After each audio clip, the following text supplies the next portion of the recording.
Welcome to Making More, the podcast where high-performing business owners and visionary executives share how they're building more than just bottom lines.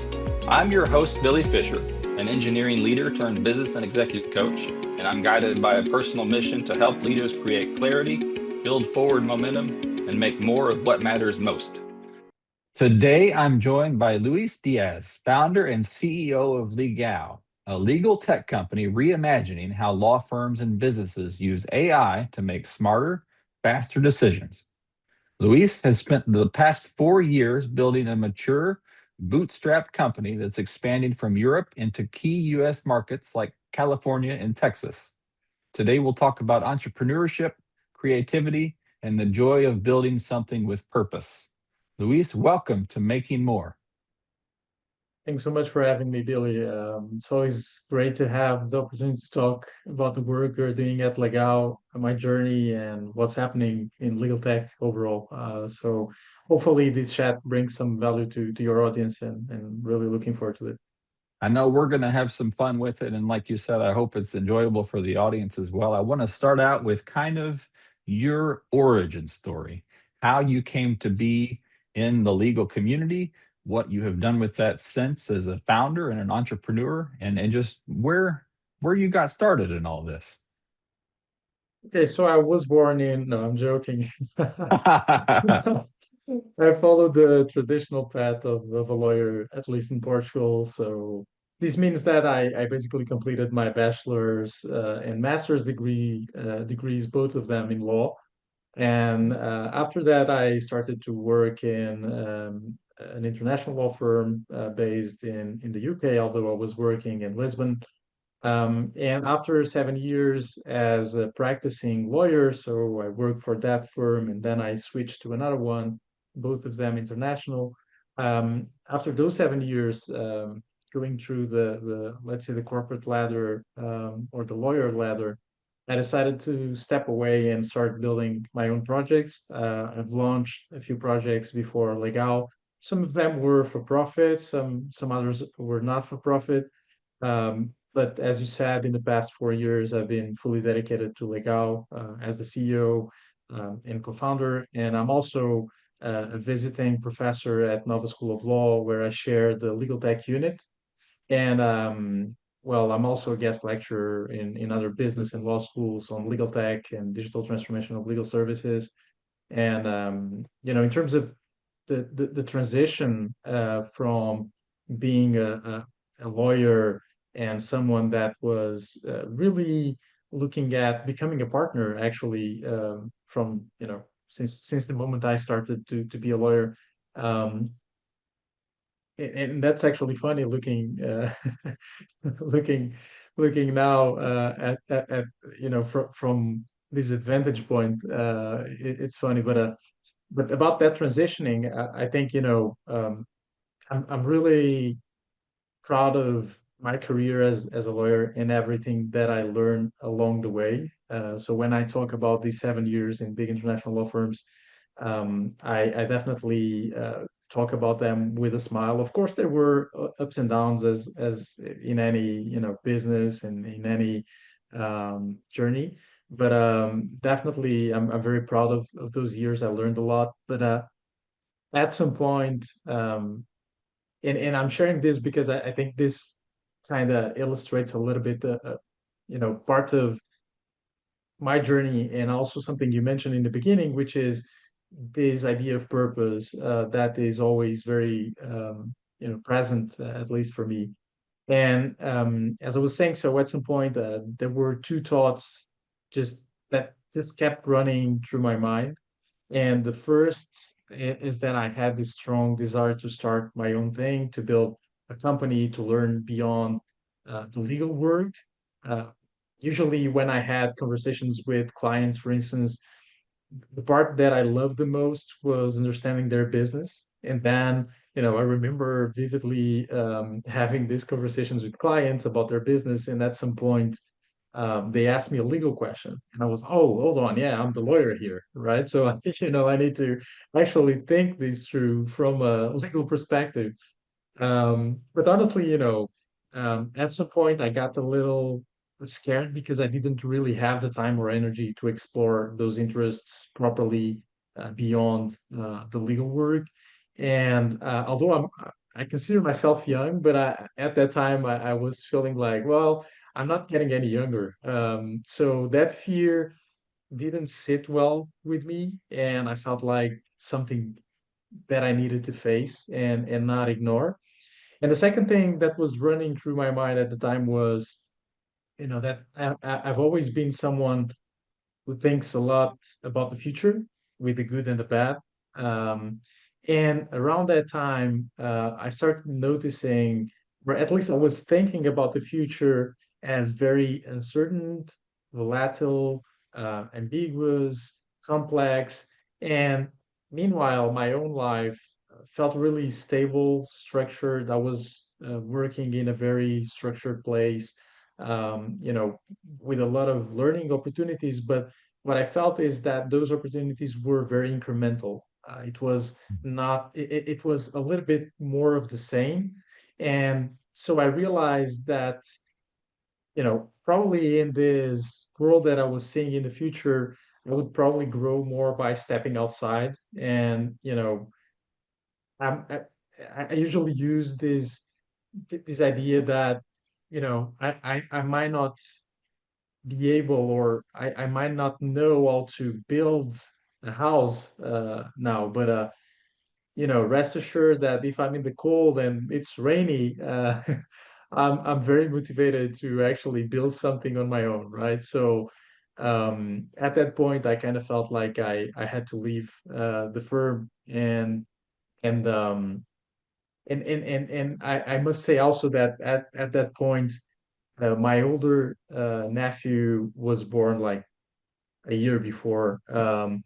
And one of the things I thought as well is, well, I have everyone in my family working for someone else. All of them are employed.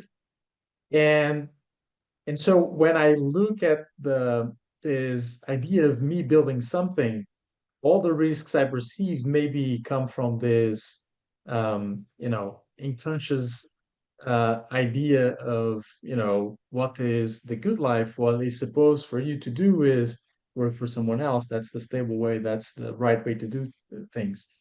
And so with my older nephew, I also questioned that, and I kind of felt like, okay, I want this new generation of the family to also have an alternative message. Even Mm. if I fail, even if in the end, I don't end up doing, just uh, nothing interesting.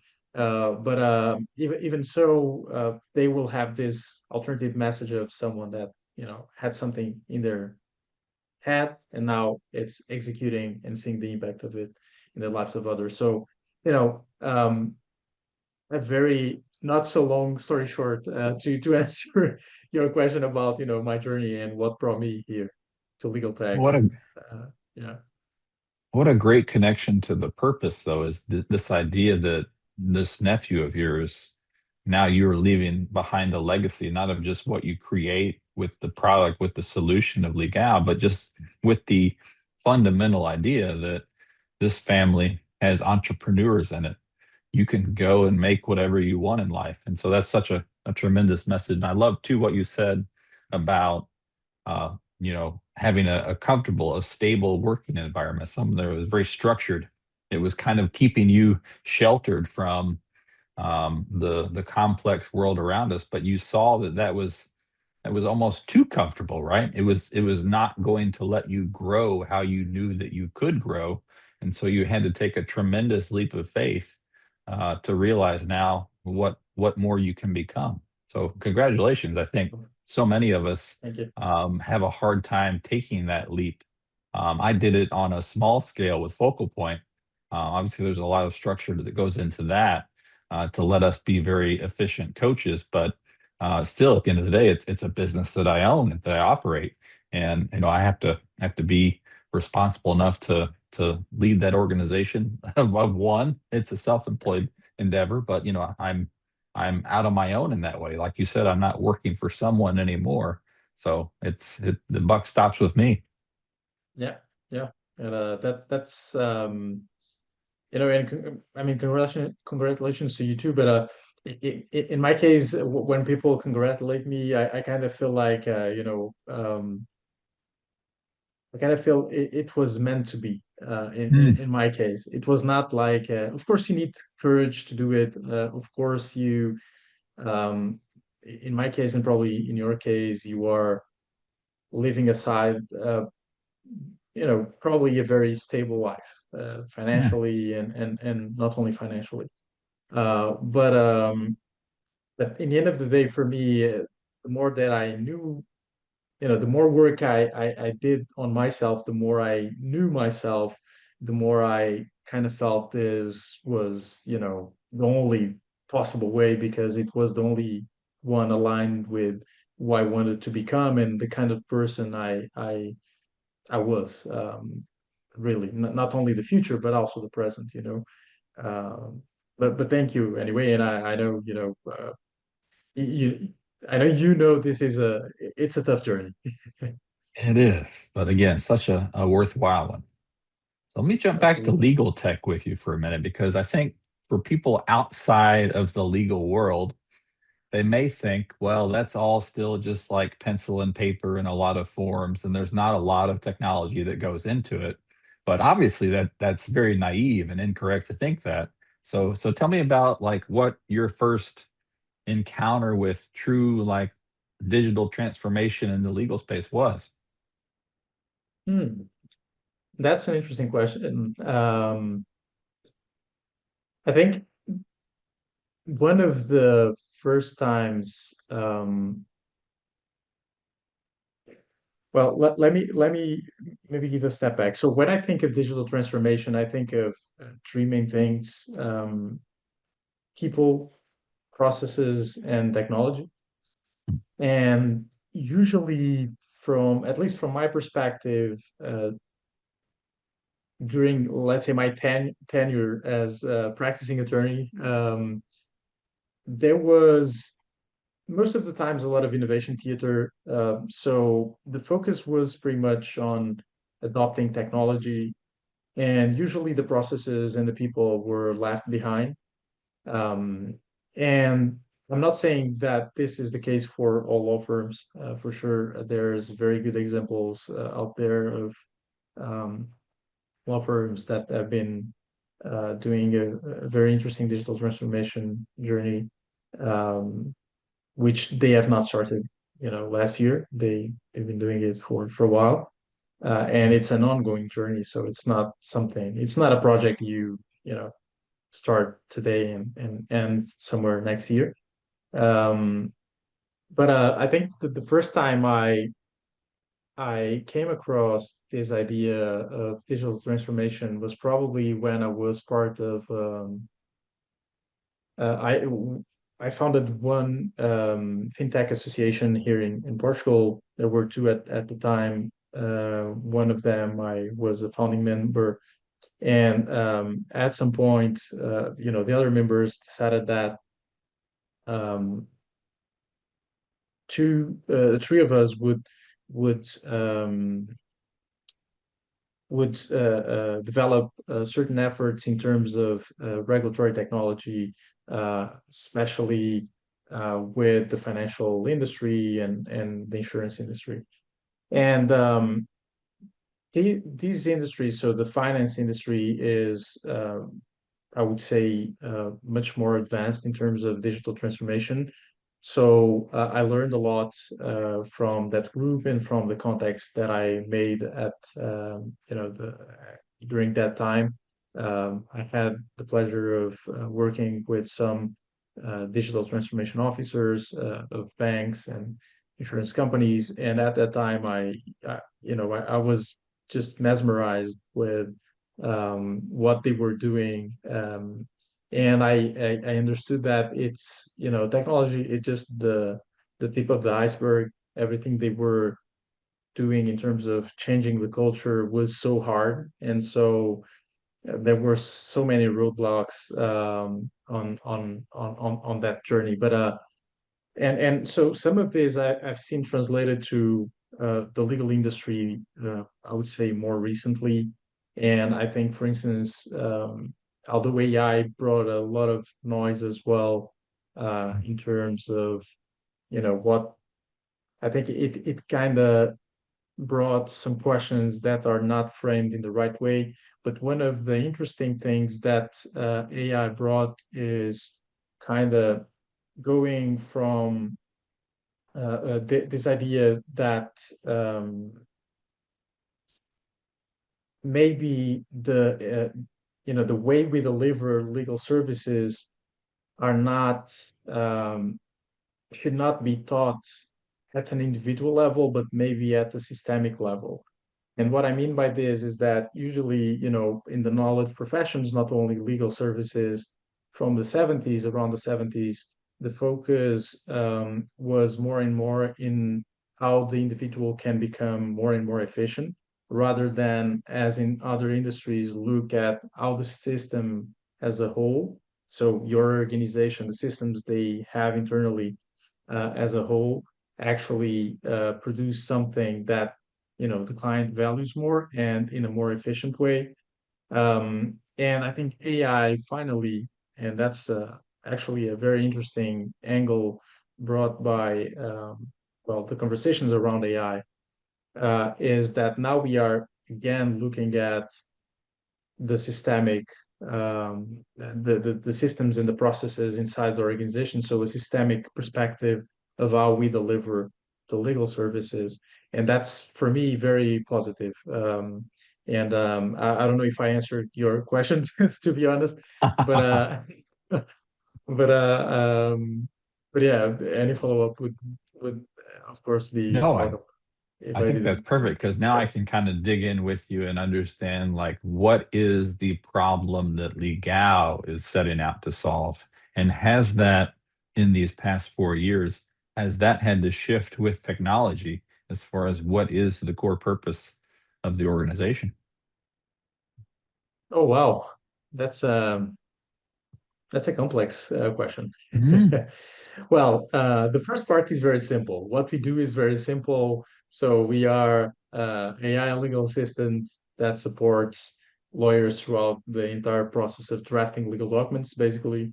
And this means that we help them from the research where they are trying to find the right sources for their work, the planning of their document, the creation of the document itself, reviewing the document or analyzing legal documents, and also translation of the legal documents. And all of this we do directly within Word and Outlook, which means that we are where the lawyers are. And we integrate also with the systems that they use to store their documents, to store their knowledge. So we make it really easy for them to actually, use AI to augment their capabilities. And to give you some data about the impact, because for me it's always about impact. I'm not a big fan of fluff. So mhm, 82% of our users consider Legau essential to their day to mm. day. They gain on average 7 hours per week, and 75% of them report improved work well-being as a result of using our tool. So this is something that we are really proud of, and again talks about impact and not just fluff and shiny things.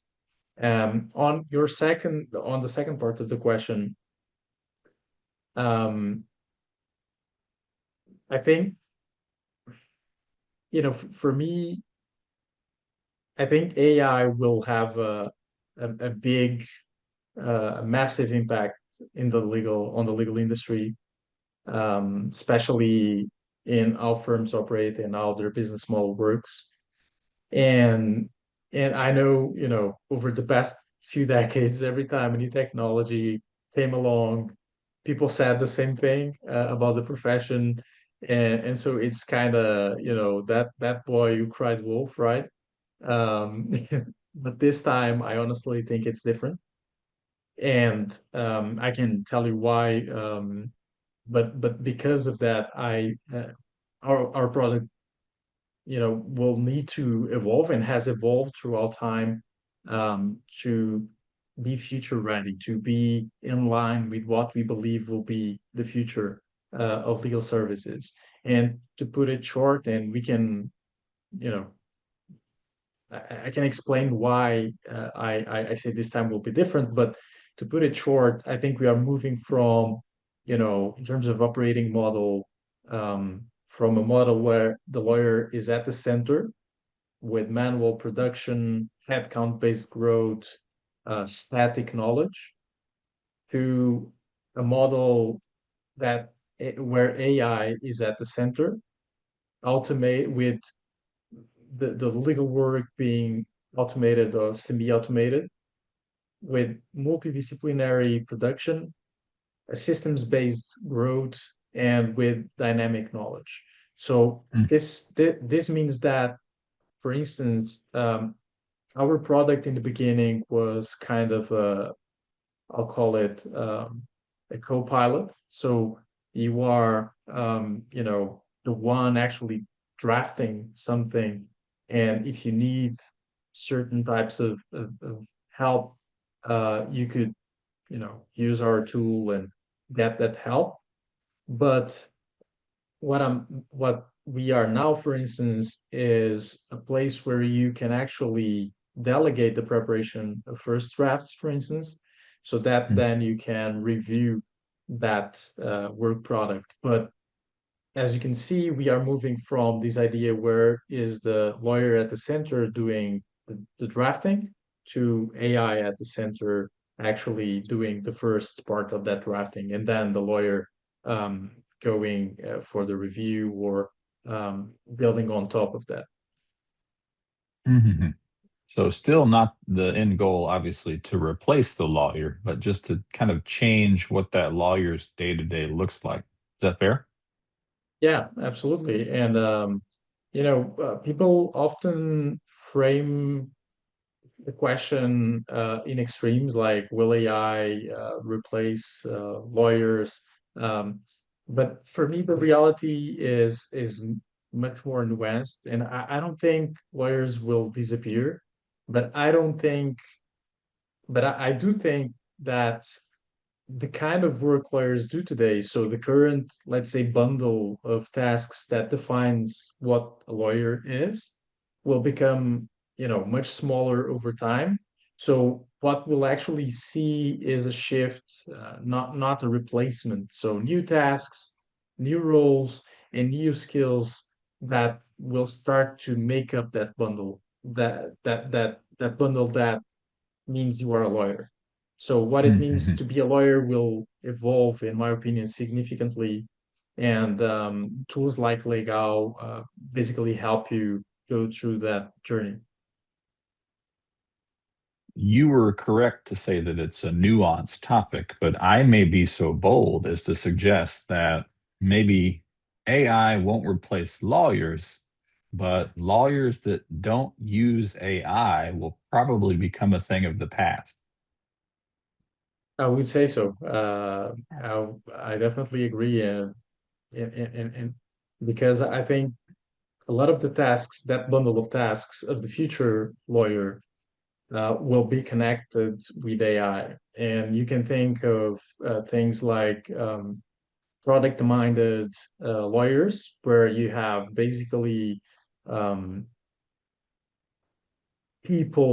lawyers that are distilling legal expertise, um, and maybe to explain this better, let me give a step back. So legal work is Mm. basically about taking a set of inputs, right? So facts from, a company that wants to acquire another company, that person that has, problem with other person. So be it transactional or litigation, it's always, uh, several facts, right? So this is the set of inputs. Then you apply legal expertise to that, and we can say this is kind of an algorithm running in your head, right?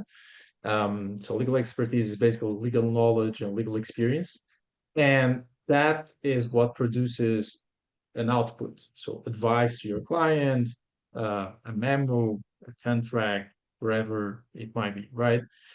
And for the first time, we have a technology that can process unstructured legal data. So there's inputs, the facts, right? And generate meaningful outputs, unstructured outputs. And this is the first time we have this. Usually, back in the days, this was the human brain only, right? So the missing piece here is the layer of true legal expertise. So what's in the middle? But what what a lot of law firms are already doing, and some legal tech companies are also helping with that, is you can capture that legal expertise as well, and it can be templates that you have, that perfect SPA you have, that perfect template of a brief, whatever you have. But most importantly, why you drafted that SPA that way, why you review certain clauses in a certain way, and that's the way you distill that legal expertise. And I think there will be lawyers that will be doing this, and that will work with other professionals that are not lawyers to embed this in products, in AI products that basically make this legal expertise absolutely scalable. So what this means is, again, the way knowledge is managed, so expertise becomes capitalized, not just stored in your head, right? You can distill it into tools and processes that can be reused, replicated, improved. And so I think some lawyers, part of their bundle of tasks will be doing this, distill that legal expertise. And then you also have lawyers that will basically work on what is next. So so after you triggering the button of that product and produce an SPA or 10 SPAs in 10 minutes, whatever you need to do, um, you need someone to check those SPAs to make sure, they are right for that specific case. And so these would be kind of legal operators, let's say, that would do that work. So just a few examples of how, AI will be part of what I believe will be the future of legal services. So the more you use AI right now, the more you get familiar with it, the more you experiment with tools, the more ready you'll be for this future where, you and AI will be cooperating, let's say. Mhm. This legal tech field that Legau is operating in, is it becoming more crowded right now in that space, just with the prevalence of generative AI in so many different places nowadays? I would say so. Actually, I think, AI has a lot of good things, for sure, in my opinion.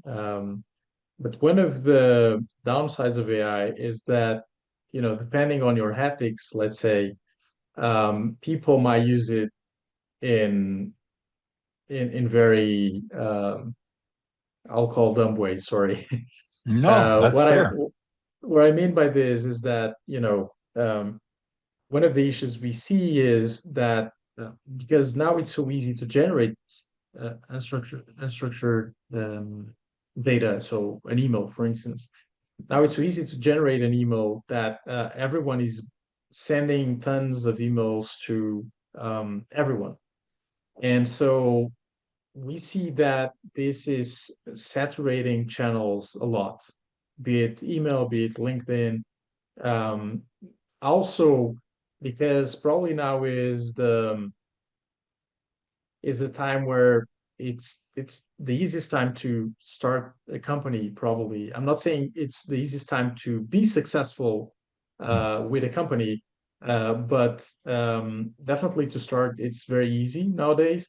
And so again, there's more volume of companies, but also more volume of emails, LinkedIn outreach by company.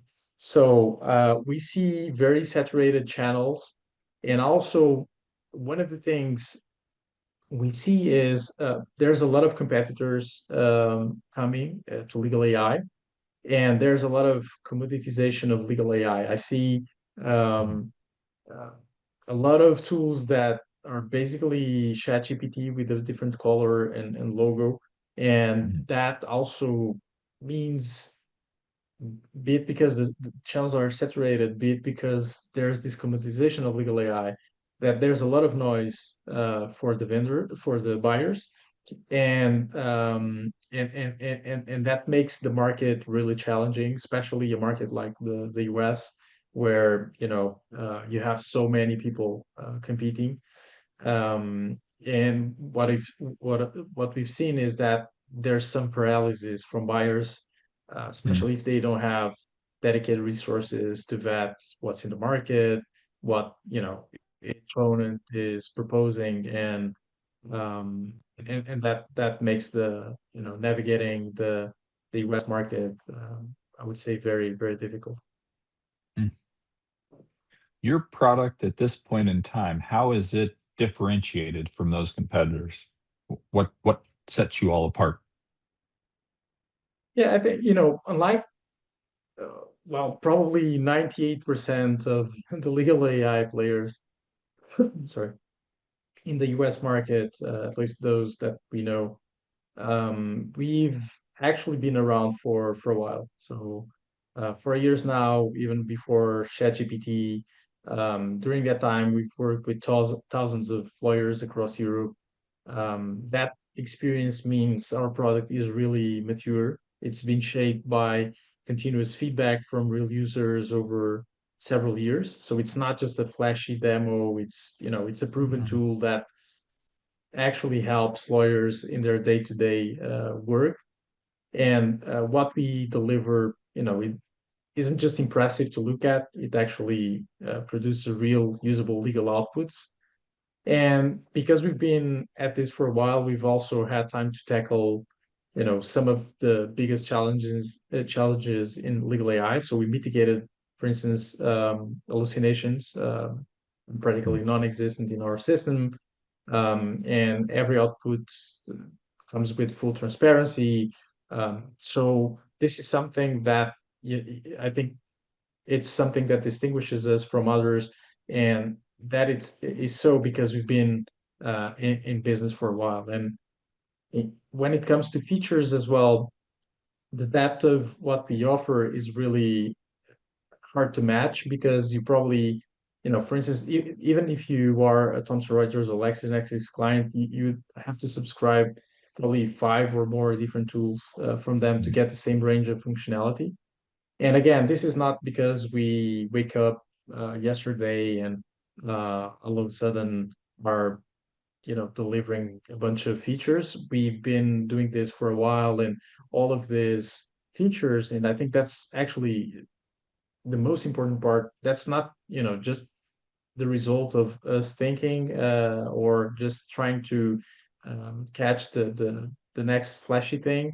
It's the result of how we work with our clients. So from day one, our users have been actively shaping our roadmap, and they have told us what really matters to them, what slows them down, what they wish the technology could do better. So the product we've built in the past 4 years comes a lot from these conversations we have with the users.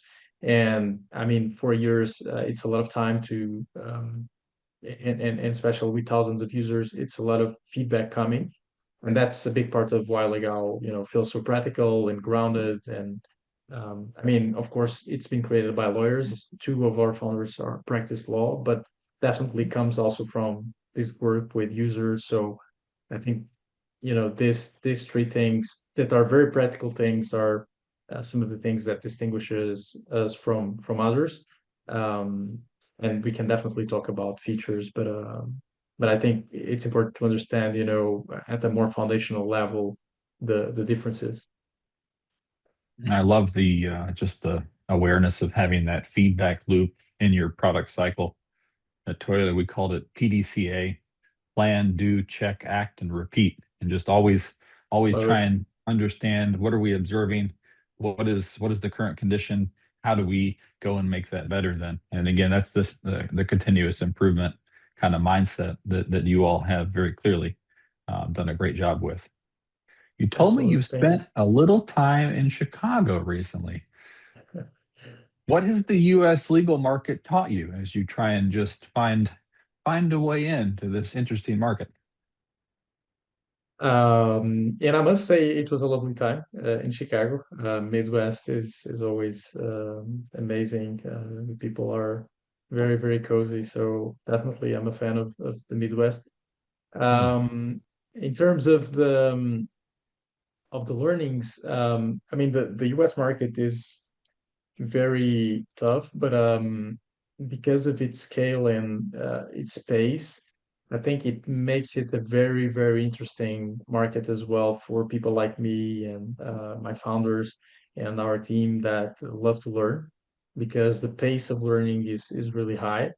Um, I think some of the things we learn that are a little different from the European market. And I must say, although there's definitely differences, there's more similarities, in my opinion. But of course, there's differences, and a few things we learned was, because of this scale, there's a lot more specialization. So what this means is that, the U.S. legal market, and here I'm talking about the legal services market and needs in the U.S. are the volume is so huge that you can definitely have mid-sized firms that are boutiques. They just dedicate to personal injury or real estate or probate, or so there's a lot more specialization because there's a lot more volume. So you, as a lawyer and as a firm, you can specialize much more, I would say, than in Europe. And that means that in terms of solutions, there's also legal tech solutions that cater to those specific verticals.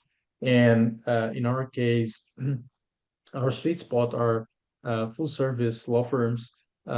So this was something we learned by being in the market in the US and seeing that is actually the audience we can serve better.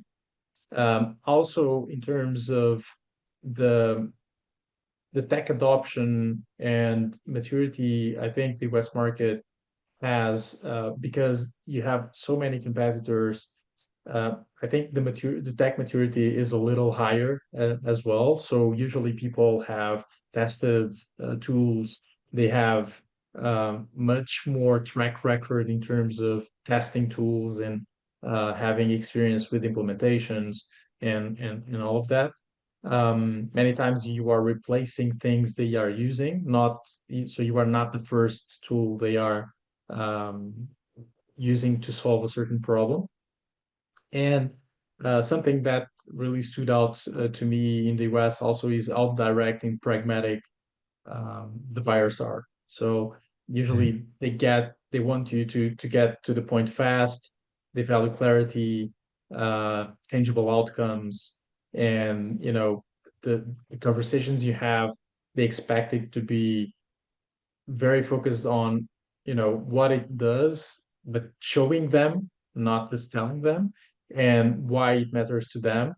And you need to get there fast. So I think usually in Europe things are a little different. And honestly, I really appreciate the US buyers mindset. I think I like when things are direct and pragmatic. So definitely. Well, Um, I think you all have a solution that has a very defined, very visible ROI, right? And so that's exactly what US buyers are going to want to see up front, make sure that that is sound and that that is just ironclad so that they can present that to whatever leadership needs to have the ultimate buy-in authority and just make it happen. yeah, absolutely, absolutely. Luis, I want to talk a little bit about like the organizational culture that you are building, and kind of what the tensions of scaling this company versus preserving that company culture and your product's integrity looks like. Because that kind of falls on your shoulders as CEO. So, what's your role in that like? Yeah, absolutely. Well, I think it falls on my shoulders as the CEO, but also it's always, especially on the culture side, it's always a team effort, I would say. And I mean, as you grow, new challenges appear, and it becomes harder to find people who naturally fit your culture. You can get attached to routines or processes or systems that worked in the past, might not serve you anymore. And as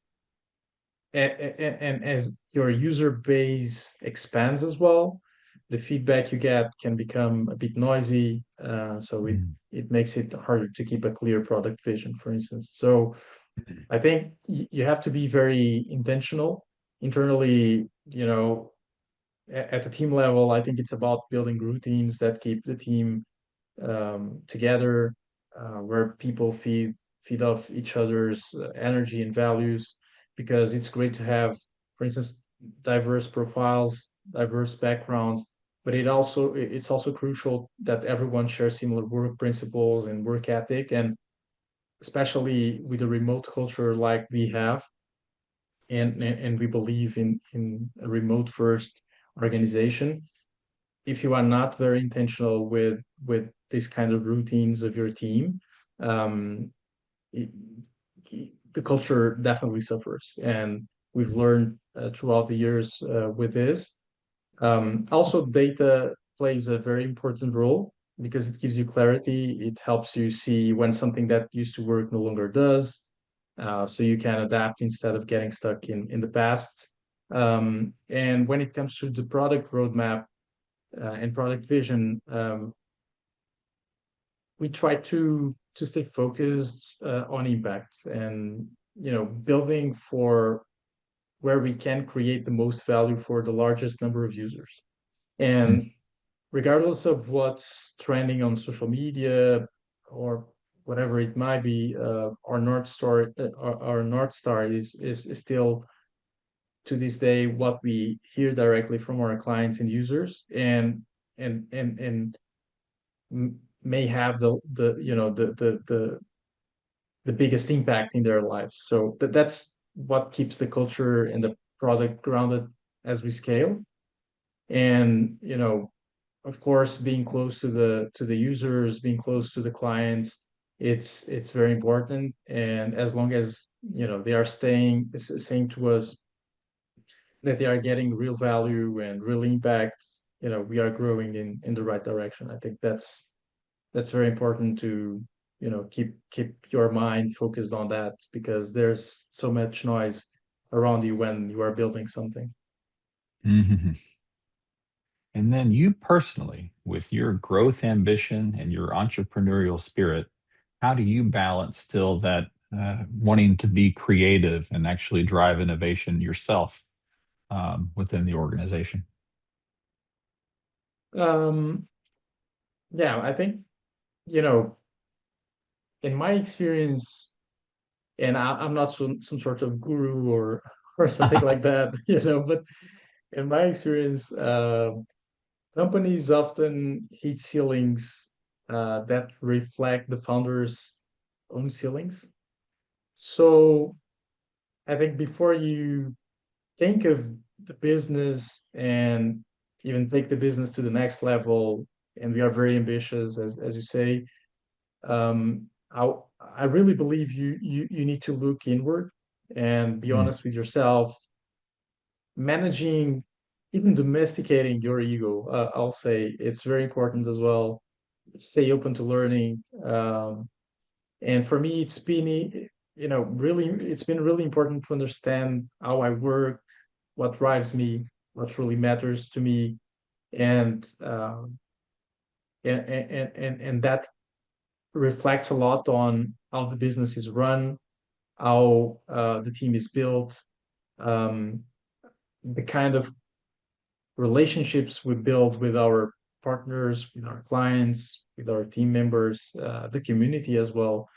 And at the end of the day, it's for us, it's not about growing at all costs. It's about having impact. And we are ambitious, of course, and we want to grow, but the goal isn't growth for its own sake. It's helping as many lawyers as we can improve how they work and how they feel about their work. And that's actually what get me out of bed every morning, and the team. And by staying grounded and close to them, that also fuels my energy, my creativity, and also, although again we are remote first as an organization, having these routines with my own team, that's also something very important to me, and also fuels a lot of this energy and creativity. So yeah, I would say definitely working a lot on myself, and um, making sure that we are close to our clients and partners, and that we have our team together. All of this kind of makes the perfect cocktail for me and keeps me running and creative. Yeah, definitely. Ooh, excellent. Luis, the signature question of the podcast. Here it is. At this Oh wow. moment in your life and career, making more blank is most important to you. So fill in the blank. Um, well, we talked a little bit about this in another conversation, and I'll keep my my thoughts on this. At this stage, I would say making more fun is what matters most to me, because building a company is a long-term play, and if you don't learn to enjoy the process, um, it really becomes very hard to sustain. And there are ups and downs all the time, and but I try to see them as just part of a bigger journey, and I think it's a privilege to be able to go through that process and to learn every day, and to grow from the challenges, and also work with the people that surrounds me, be it my team, clients, partners, all of that. So for me, the process matters way more than the result. And so making that process more fun, making sure I have moments of pure fun and creativity throughout my week. That's important to me. Um, and and and I think the rest comes organically. If you put the energy, the focus, the dedication, um, the results come organically from that process. And if you have fun, doing it, you'll have more energy, you'll have more focus, you'll be able to dedicate more. So yeah, making more fun. And the next time you're in Chicago, let me know. I'll have to make a trip up and meet you so that we can have some of that fun together with maybe a Midwest cocktail. I love it. But yeah, let's definitely do it. And All right. Where thank where you. can listeners learn more about Legau, or if they're from the legal community, where can they try a demo and help just understand where you're at in your journey? Yeah. Well, but before that, thanks Please. again for having me. And So this was a welcome. great chat. Really enjoyed the questions. I think it's always nice to have these thoughtful conversations, and I hope the audience found it valuable. If people want to learn more about Legau and what we are doing, the easiest way is probably through our website, legau.com. And I can share the links with you so that you can pass them along to your audience, if that makes sense. And if you'd like, to connect personally, I'm always happy to chat about legal tech, future legal services. So just reach out to me on LinkedIn. Fantastic. And for those listening that don't have Luis's background, to spell that correctly, that's legau.com, Thank you, Billy. legau.com. Luis, a great pleasure to have you. It's been just a tremendous conversation with you, and I thank you so much. Thank you very much, Billy. It was a pleasure. Thanks for listening to Making More. If today's conversation sparked something in you, let's connect. You can find me on LinkedIn and Threads at Coach Fisher FPT, or by visiting billyfisher.focalpointcoaching.com to learn more about how I help leaders create clarity, build momentum, and make more of what matters. This recording is copyrighted by Engineered Consulting Incorporated. Until next time, take care.